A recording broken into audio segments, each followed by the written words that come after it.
Can you hear me okay? Just maybe thumbs up if you can. Yes, we can. Okay, excellent. Um, thank you. Um, I guess we could start by doing a quick review of last week. So this is week 2, and today we're discussing measures of spread or dispersion. And last week we discussed measures of central tendency. Um, so does anyone want to remind us what the measures of central tendency are? And then we can talk about, so maybe first of all, what do you know? Just what are the measures of central tendency? One word answers. Just unmute yourself and give us one word answers quickly.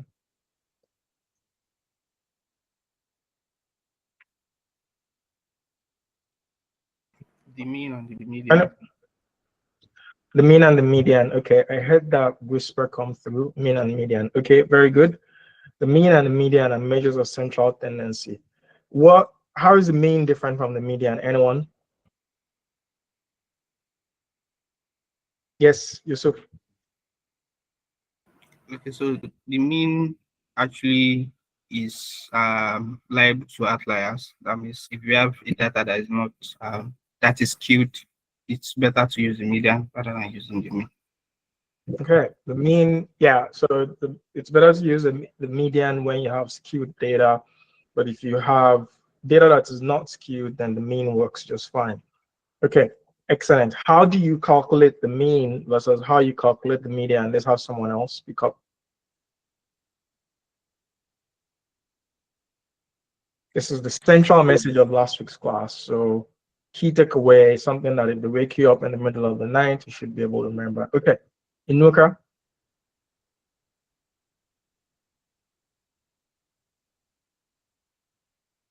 Inuka, you have your hand up.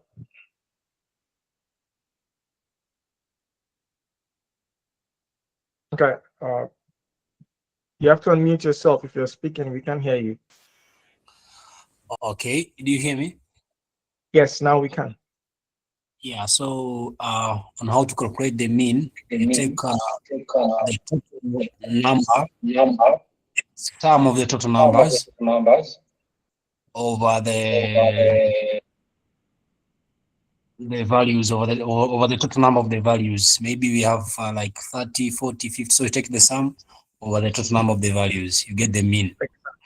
Excellent. So the sum of the total numbers divided by the number of the numbers. Okay, yeah. So it's a bit tongue twisting, but that's what it is. How about the median?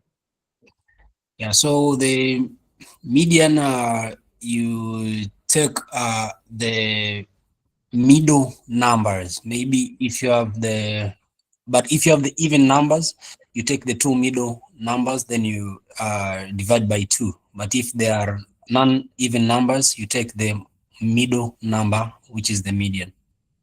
Okay, what do you mean by middle number? Okay, sorry, I forgot. These numbers have to be arranged in ascending or the descending order. Yeah, then you take the Excellent. So middle. you have to arrange, yeah, very good. So you have to arrange them in ascending or descending order. Okay, excellent. So that's really the core of measures of central tendency. What is the mode? Does anyone remember what the mode is? Yes, Jerry. That is the most frequently occurring observation in the data set. Yeah, the most frequently occurring observation in the data set. Excellent. All right, so we also talked about different kinds of variables. So very quickly, what is a continuous variable? Does anyone remember?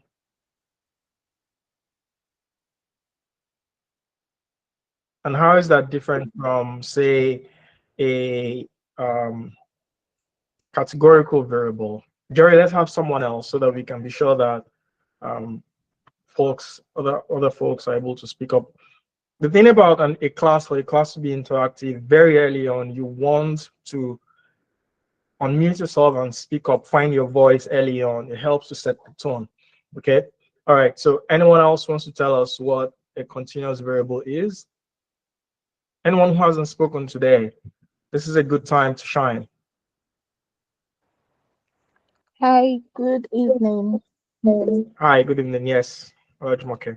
So continuous variables are like variables that their values continue. Like decimals, for instance, you have like 1.11. Those are like continuous variables. Very good. Very good. But variables that their values continue, they are able to incorporate decimals. Okay, very good. So which kinds of variables, Ash, which kind of variables cannot incorporate decimals, but are kind of sort of like continuous variables? Ash, Maybe where discrete variables. discrete, very good, very good. Discrete or integer variables, very good. Int- So yeah, they're able to incorporate, they cannot incorporate decimals. Another word that we call these variables are like count variables. And so can somebody give us an example of count variables? Someone, anyone? Yes, Debbie? Like number of children in a Number household. of children. Excellent. Number of children, number of days in the hospital. Yeah, so number of cases of a disease. Very good. Thank you. Um, so finally, we also talked about categorical variables, right? Can somebody tell us what categorical variables are? And we talked about two types. We talked about nominal and ordinal. So can anyone tell us what nominal and ordinal categorical variables are?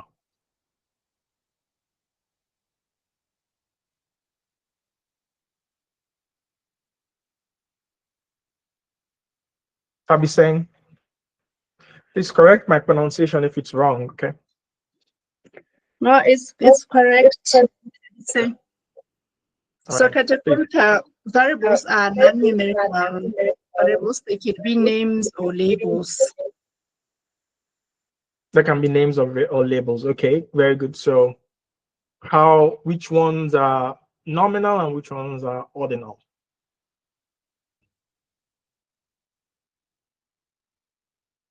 So you want to hand it over to someone else? Okay, all right. Debbie, you want to answer the question? Uh, sure. The ordinal ones are ones that can be ranked, Can be wrong. Okay, whereas very the nominal ones, they assigning, you can't assign them a rank. They are completely different. completely different. For So an example, example, sex. For example, sex. sex. Mhm. Okay, very good. And what's a good example of ranked categorical variable? Anyone in the room who wants to speak, even if you've spoken before? Okay, so say for instance, in a hospital where there are black doctors, you have say you have a registrar, you have a senior registrar, and then you have a consultant. So which ones are Okay. yeah, um, It's sort of, yeah, ordinal in nature.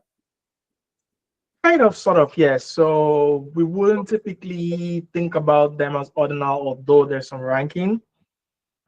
We will think about, because there's a qualitative difference. So if you were to think about it in terms of the years of the years that they have spent, years of experience, so you might say maybe a person who has spent who is in their first year of practice, maybe a house officer or intern, maybe someone who has spent 1 to 2 years, maybe that's a resident, someone who has spent 2 to 3 years, that's maybe a senior resident. But these definitions are not very clear, because someone might have spent so much longer but is in a different rank.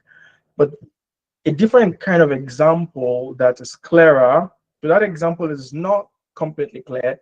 A different example that is clear, something like BMI, right? Body mass index, where there's a clear gradation, and the person who is obese, right? We know what their BMI is versus someone who is underweight, where the BMI goes from 18.5 to underweight and below, and then 18.5 to 25 is in the normal range. So there is that gradation that goes, right? And another one would be something like age, where we might say that maybe children under 5, and then children who are from 5 to like maybe 11 or 12, and then 12 to 19, maybe adolescents. And then, like, so there's some clear gradation, mutually exclusive, one characteristic clearly defines them. So yeah, so those are yeah, ratings can be ordinal, poor, average, good. Yeah. So as long as for ordinal, there has to be something in the background that you're using to rate. Okay. So that's good. Thank you very much for that quick review of last week's class. So let's jump into today's class. I will share my screen.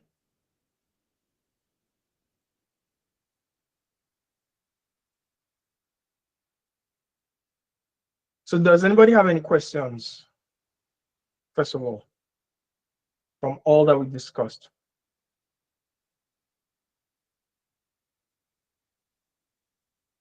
Yes, I see a hand up.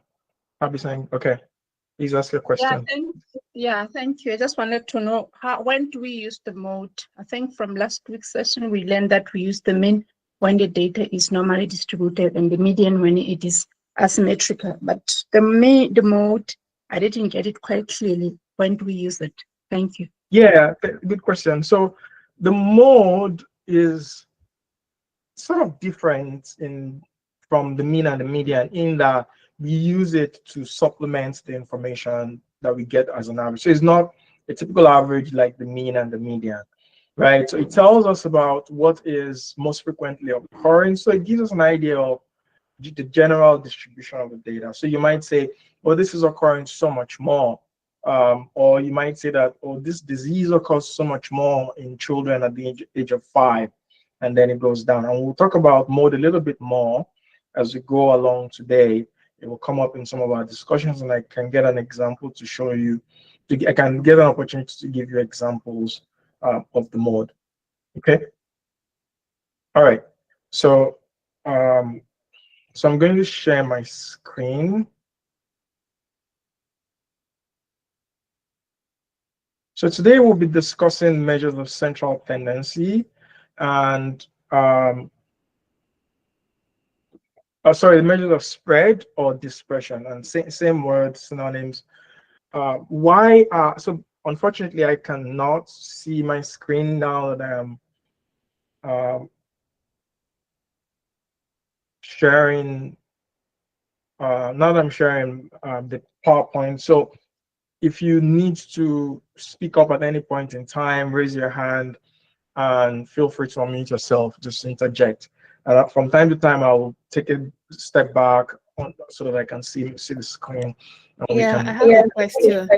Yes, please. Right. I want to know about the data set. So how do we import the data set into like the height? Because I'm seeing like height and resident doctors. If I want to import it into R, after downloading it, how we're going to import it? Okay. So this session that we're having right now is focused on the general concepts. Okay. Morning session was focused on R. So every Saturday in the morning-ish, like 1 p.m., noon, just around noon in West Africa time, depending on where you are, we'll be focused on R. And so that's an opportunity to ask questions about R. You could also ask about R on Google Classroom. We'll try to get to it. You could also send an email and we'll try to get to it. So the question about importing data sets into R, we will, if it wasn't, I don't remember if it was addressed this morning because I was helping people, but we will get to it. So we will get to it in those sessions. So for now, we'll focus on measures of spread and yeah. Okay. Thank you very much for that question. Thank you. So why are measures of dispersion or measures of spread, why are they important? So I was beginning to get to that point as we're talking about the mode. You see, when we have data and we're trying to describe data, we want to understand what the general distribution of the data is. We want to understand how many people are in what categories. We want to understand if you walk into a classroom, how likely is it that we're going to find a person who is of a certain age? Say if you go to a classroom, high school classroom, you would expect that you would find adolescents in the class, right? Regardless of the age. So you're thinking, oh, maybe 15 might be the age where most people are going to be. And so that tells us about the mode, okay? and also kind of tells us about the mean as well, okay? And we've described what those are.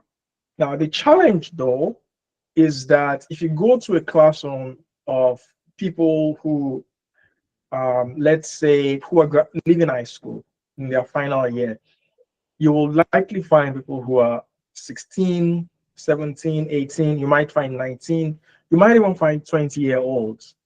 Okay, so you have that spread, and most people might be 17.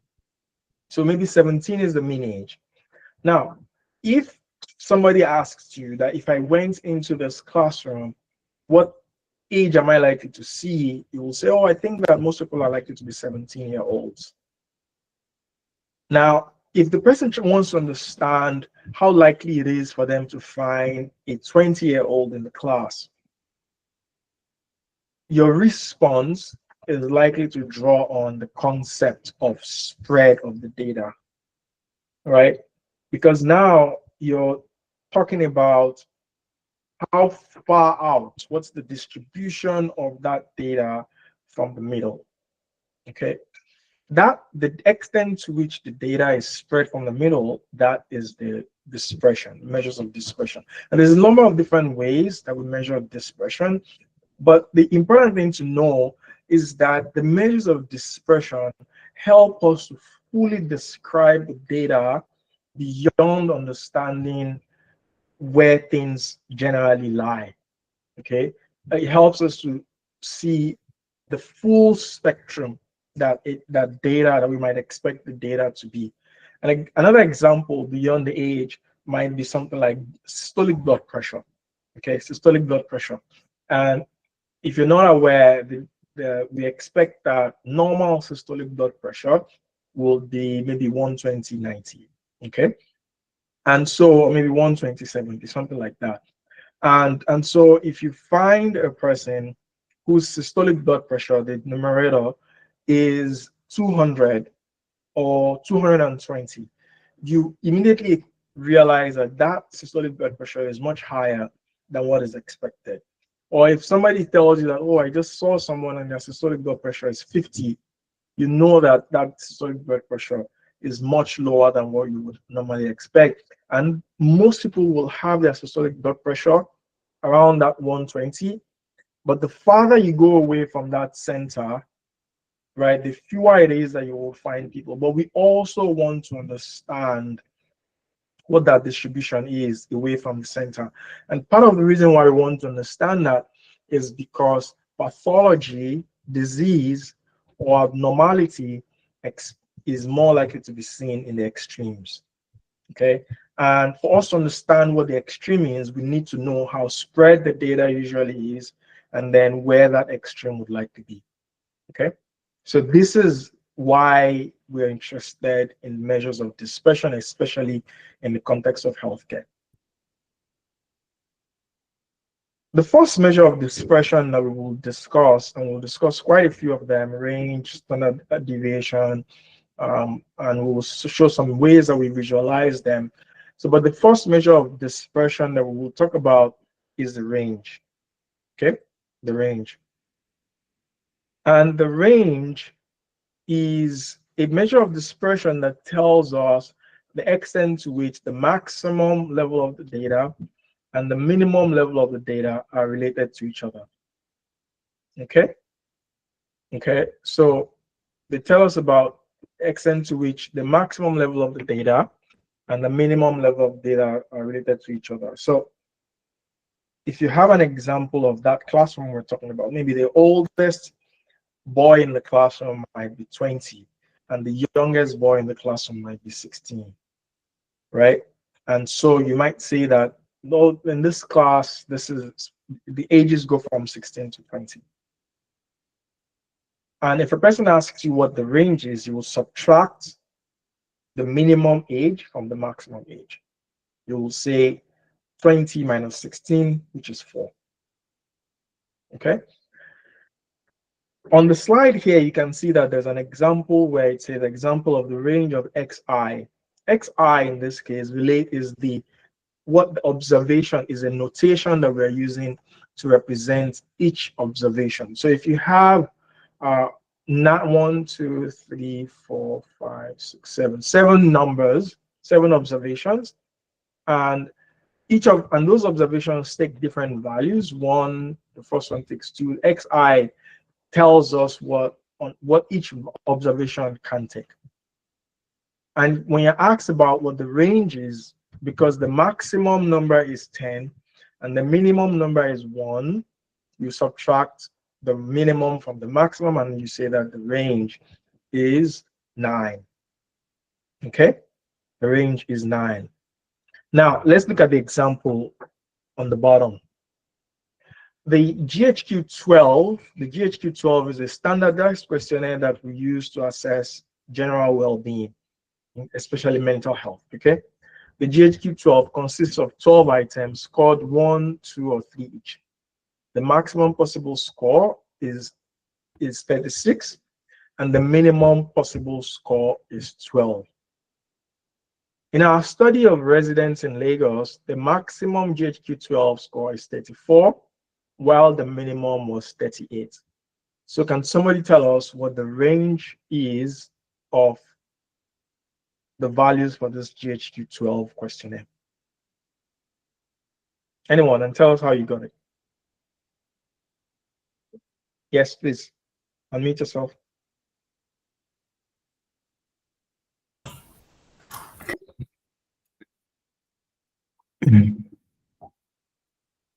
The range of this hello. Yeah, we can hear you. The range of this question is, the minimum is 12 and the maximum is 36. So the range is 24. Okay. I subtracted the minimum score from the maximum score. I subtracted the maximum score from the minimum score, which is 24. Okay. Does everybody agree, or is there anyone who disagrees? I think that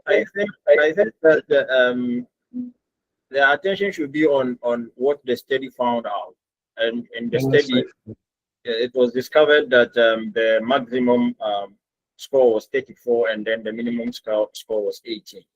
So in this case, we subtract 18 from 34, and that will give us 16 as the range. Excellent. So, so you see, the challenge is this is a bit of a trick question, but I get the important thing is that you got the fundamentals, so that's good. You realize that the range is the maximum minus minimum. But the reason why we're throwing you deep into this concept quickly is because many of you have come across the concept of range before. But when we're dealing with questionnaires, such as the GHQ-12, there is a distinction between the maximum possible score and the maximum score, the actual score that was observed in the study. And so this is a small nuance that you need to pay attention to when you're reading statistics, when you're reading papers. The maximum possible score might be 36, but not all studies might not find that possible score. And it's the same thing about age, okay? The maximum possible age that a person might be could be maybe, let's say, 100. But if you go into a classroom of high school students, you're not likely to find a person that is 100. You're more likely to find a person whose age is from 16 to 20. So that's the way to think about it. So you pay attention to the exact possible versus, so you pay attention to the possible versus the actual and make a distinction. But that's the real concept, is that the range is a difference between the maximum and the minimum. But there's one other key concept that I would like you to take away from this question, and that is that if you just told someone that the range is 16, okay? If somebody asks you, oh, in your study, that when you look at the GHQ-12 questionnaire, what was the range? And you say, oh, it was 16. What does that mean to anybody? Okay, and let's go to the context of the classroom. If somebody asks you that in the high school, graduating class, high school, The range was 4. What does that mean when the range is 4? If you don't have any other information, right? So the range struggles from this challenge that just knowing the range alone does not tell you enough. And that's this challenge that measures of spread suffer from in general. It's not enough to know what the measure of spread is. It's also useful for you to know the measures of spread. You have to know it along with the measure of central tendency. Okay, someone's hand is up. Please ask your question. Yes, I was about to ask is that the reason why when we're writing papers, as you said in your bullet points there, we tend to report the minimum and the maximum as opposed to the mathematically calculated range, because it really doesn't tell you that number standing on its own might not tell you a lot about Yes, the exactly. So it's acceptable to call your range, say ages ranging from 14 to 19. That's okay. Yes, that that's reason. okay. Yeah, that's okay. And you will come across this again as we go when we talk about the interquartile range. Same challenge. Just saying the number is not helpful. It's hard to understand. It's always good to actually report the minimum and the maximum. Good question. Any other questions before we move on from this concept? All right. We're going to move to the next thing, which is percentiles. And a percentile, and for this one, I would want you to pay a bit of attention. If you think about a classroom where there are 100 students, and each student has a weight, obviously, and if you weigh each child, you can rank them from the beginning all the way to the end, and there's 100 weights. And it's a continuous variable, so one person might be 60.1, the other person might be 60.2. Let's assume there's no ties. You rank them from the beginning to the end. Percentiles assumes that if you rank like that in 100 places, that you can determine maybe the top 10% and look at the person who is at that 10% and use that person as a cutoff. And say that, let's say you start from a weight of 70 and you go to 70, you go to 69, 68, 67, and you keep coming down. And at the time you get to the 10th percentile, you're actually at 65.2. By the time you get to the 10%, the 10th person, that 10% is the weight of that 10% is the 10th percentile. And so you can say that in the top 10% of body weights in this class, right, that percentile is 65.2. So if you rank in 100 places from 1 to 100, and then you take a cut at that number from the top, you can come up with a value of the percentile. Okay, question. No, not a question. I just want you to go over it again once. Okay, all right. So good. So a percentile, if you assume that you have 100 people in a class, and you measure the weights of all those 100 people, and there are no ties, each person has a unique weight. And so you rank them from 1 all the way to 100, starting with the person whose weight is the highest, and the person whose weight is the lowest. Each person represents a percentile, and you can take a cut and say that, oh, the 10th percentile, okay, the top 10 percentile is at that 10%. So the way to think about the percentile is essentially converting the numbers that you have as if there are 100 of them, and then ranking from that, from 1 to 100, and then taking a cut. So basically, you know what the percentage is. And so we're taking the concept of the percentage, but now we're introducing a ranking. That's the percentile. Yeah, question, go ahead. Okay, I think I understand what is being explained, but in order to put it in proper perspective, for example, I'm a Nigerian, and I think what you're explaining is what they use to get the number of students required in our university admissions through the cut-off method. Is that correct? That's correct, yes. Okay. So as long as, yeah, that's correct. So as long as it's on the 100% scale, okay, and there's some ranking that's involved, that's a percentile. And so you might say that the 25th percentile is the value with 25% of the observations at or below it, or 75% above it. Okay? So the thing that we also have to pay attention to is whether they're looking at the top, whether they're counting from the top or they're counting from the bottom, and that can meaningfully affect how you're interpreting. But usually in statistics, when we're saying the 25th percentile, this is the definition that you will go with. If you look at a set of numbers, say 100 numbers, and you rank them like that, we can come up with the 50th percentile, which is the median, and we can come up with the 25th percentile, which is below the median, and the 50th percentile, which is the median, and then the 75th percentile, which is above the median. Okay, so question.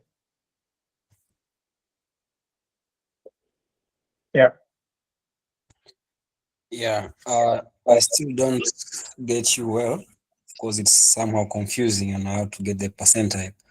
And do we have the first percentile, second percentile, third percentile? That every number, maybe if you rank 1 to 100, does every number represent a percentile? If there are 100 values in the set, and we rank them from 1 to 100, each number represents a percentile. Now, in reality, we will be dealing with data that's not necessarily 100. Okay. And we might be dealing with data that is 5,000, 200, you know. So if you were to assume that there are 100 of them, so you will distribute it in such a way that there are 100 of them. If there's 5,000, that means each percentile is 50, right? If there is 200, that means each percentile is 2. So that percentile, the thing that you need to note, and I think I was wrong in the way that I described it in the beginning, is that you're going to count from the bottom to the top. So that the first percentile is the lowest 1%, while the 99th percentile is the highest 1%. So if you take a cut of the classroom at 25th percentile, assuming there are 100 people, there are 25 people that are at that number and below. If you take a cut at the 75th percentile, assuming there are 100 people, there are 75 people that are at that number and below. That's the concept of a percentile. And the percentile is linked to the median because the 50th percentile is the median. Okay? You can also call a percentile a quantile, but in this case, you'll be expressing it as a proportion, not as a percentage. Question? Please go ahead. Okay, sorry, Dr. Ibrahim. I just needed to get one clarification. Can I say that if a data set contains 100 observations and I've ranked them from lowest to highest, and then I say, okay, the first 25% of that data set, the first 25%, what is the score the highest score of that limit, of that within that percentile. Is that what you mean? That's what I mean. Like if And I we if, will see if I take example. 25%. Okay. Yeah, and we'll see example. Okay. All right. So maybe the example will help. So let's take this example. It's supposed to be a poll, but I'll use it to describe this in detail. If you have a distribution of what is this baseline ferritin? So you measure ferritin. Ferritin is a chemical in the blood that stores iron. It tells us about how much iron exists in the person's blood, right? So if you measure a person's ferritin, if the ferritin is very low, it means they're iron deficient. And if the ferritin is very high, it means they're iron replete. And if you get the higher it goes, then it tells us about how much iron it can be extreme. But when you measure for most people, and this is from a study in Tanzania where they did this study and the ferritin was measured. Okay. Now, if you have ferritin measured in 1,500 people, you can draw a histogram that looks like this. And for this histogram, if you were to rank the ferritin for each person, assuming that it was 100 people and you drew a line at 25, that will be something around 20 people, 20 micrograms per liter. So at this point, where the lowest 25 people rank, that is 20 micrograms per liter. So at this point, so the lowest 25 people are behind this first blue line. So if somebody asks you what is the 25th percentile in this study and you've ranked them from lowest to highest, the 25 lowest people, the highest ferritin for the 25 lowest people is 19 micrograms per liter. And the highest value for the 75 lowest, 75th low percentile is for the 9.6, which is 50 micrograms per liter. Can somebody tell us if this data is skewed or not skewed? It's skewed. It's skewed. Yeah.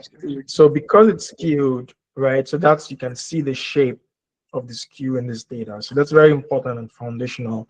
And we can see where the 25th percentile is marked on the data set. Okay. And if we have another example.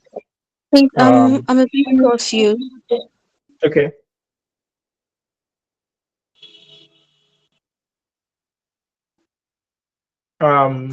Okay, so want me to take it again. Okay, I'll take it again. All right. So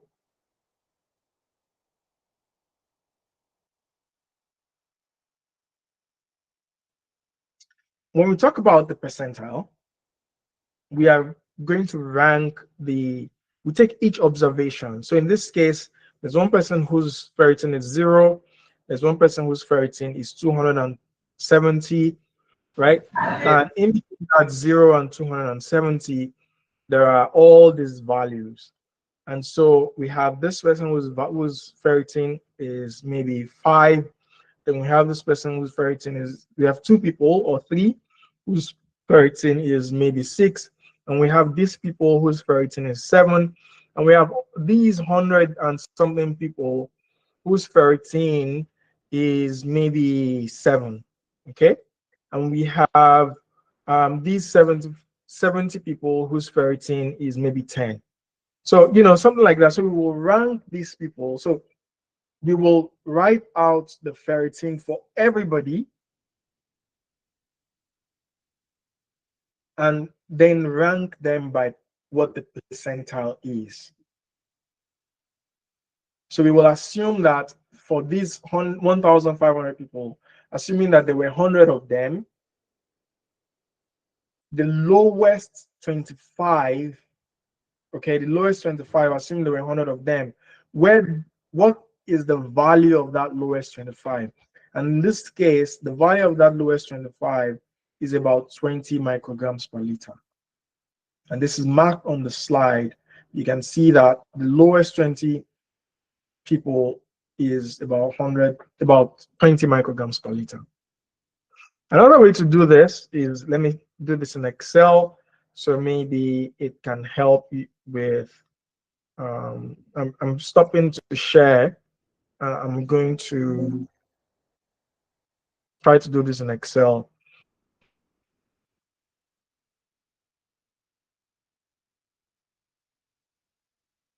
So my Excel is opening up.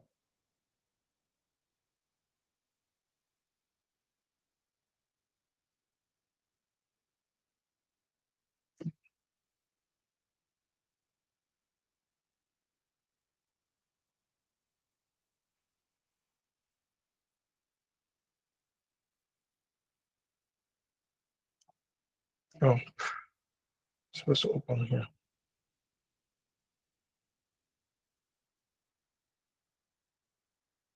So if you take that same ferritin number, we have someone whose number is 0, we have 2, 2, we have 2, 2, 2, 2, 3, 3, 3, 3, 5, 6, 6, 6, 6, 6, 6, 6, 6, 6. And we were to, and if we were to look at a data set that goes like this, and it goes all the way until 270. Sorry, right? Dr. Ibrahim. Sorry to Yes. interrupt. You're sharing the wrong slide. I'm showing the wrong slide. Oh, wait. There are multiple things on your screen. We're not seeing the specific data set that you're referring to. Okay. I'm going to do it again. Thank you for calling that out.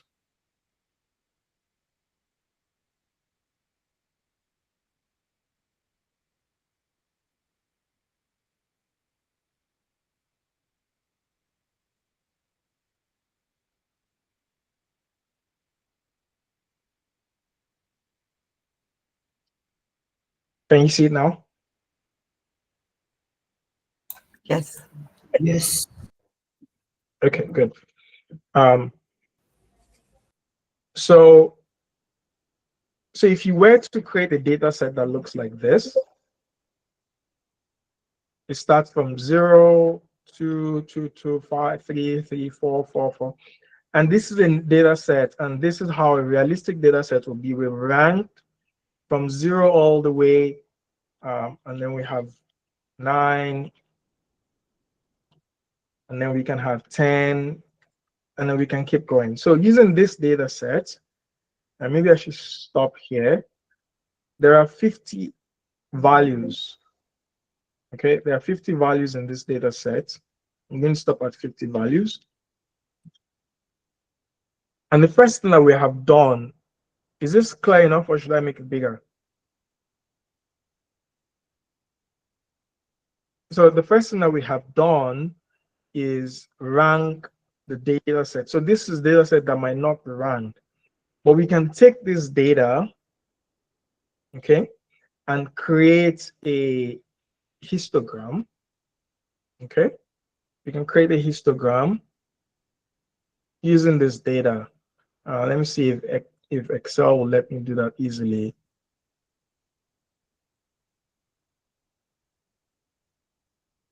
Right, so we can create a histogram using this data, and we can change the number of cells of this data. And that's essentially what I was just showing to you, is a histogram that looked like that. But if you focus on the numbers, the histogram tells you what the kind of distribution is. But if you focus on the numbers, because we have 50 of them, we can, if we assume that there were 100, or maybe what I should do is actually have 100 by doubling this, so it'll be easy for you to understand. And so we can order the numbers.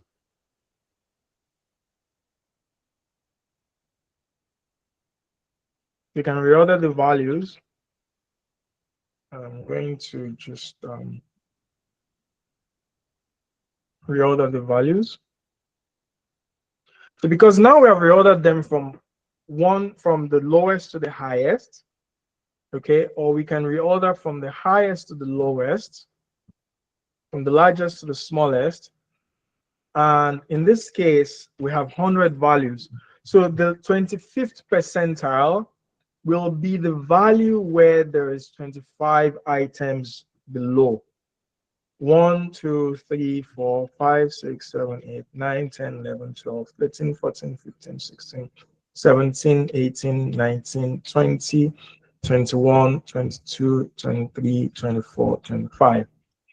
At this point, if somebody were to ask you, what is the 25th percentile in this data set, you will say that the value is 5. Okay? You say that the value is 5. If somebody were to ask you what is the 75th percentile, you will count all the way until 75 people below. So let's say something like this will be the 75th percentile. If you do a count, you will find that the 75th percentile is 9. Okay? Because it corresponds to the value below which there are 25 items, assuming 75 items, assuming that there's just 100 of them. But in real life, you will not get a data set that is just 100. You will get a data set that has 1,500, that will get 1 million, or that it might be 60, and you will have to mentally assume that if there were 100, this is what the ranking would be. Okay, question. Please speak up. Yeah. Yeah. So, of course, we're using an example for 100. Maybe we use an example, maybe number 100, so that you understand very well. Okay. So if we use an example other than 100, let's say we use a number that is, let's say 50, because 50 is also easy for me to do mentally, to show you easily. So let's say we go from, we're looking at the ages of toddlers, of children in primary school. So it might be 5, 5, 5, 5, 5, 5, 5. And then you have 6. And then you have 7. And then you have 8. And then you have 9. And then you have 10. Okay. There are 50 people here. So although the number at the edge, it says 51, but you should remember that I have also occupied the cell at the top with in the first row. So the first thing to do is to order the cell, and you order from the largest to the smallest. And because you have from the largest to the smallest, remember that first you're going to assume, after ordering, you want to assume that if you had 100 people, where would this be? So because there are 50, 25th percentile is the bottom 1/4. Okay, so 50 divided by 4 is what? 12.5. Okay, 50 divided by 4 is 12.5. So we will look at the number where 12.5 lies, which is, so we will count the lowest, maybe 13, and say, and mark our 25th percentile at that point. 1, 2, 3, 4, 5, 6, 7, 8, 9, 10, 11, 12, 13. And so we will say that the 25th percentile value is 5. Okay. And The 75th percentile, we will not 50 divided by 5, sorry, 50 divided by 4. I was writing the wrong thing, but I was doing the right thing. So for the 75th percentile, we will say we want to know what 50 times 0.75 or 50 times 3 quarters, and that is about 37.5, which is approximately 38. So if you count 38 from the bottom, 1, 2, 3, 4, 5, 6, 7, 8, 9, 10, 11, 12, 13, 14, 15, 16, 17, 18, 19, 20, 21, 22, 23, 24, 25, 26, 27, 28, 29, 30, 31, 32, 33, 34, 35, 36, 37, 38. Therefore, the 75th percentile is 9. Okay, 75th percentile is 9. So that's what's happening here. You will look at the number and divide it based on where you expect. So if there were 33 numbers in the study, if there were 33 observations, you will say 33 times 0.75 and use that to rank and then determine where to find a cutoff. If there were 15,000 participants in the study, you will say 15 times 0.75. However, all of this is conceptual. If you're using R, you're not going to do this by hand. You're just going to tell R exactly what you want. If you're using SPSS, you're not going to do this by hand. So all this explanation is to help you know where to draw the line. Okay? And based on that, you will come to understand that this is where the 25th percentile is.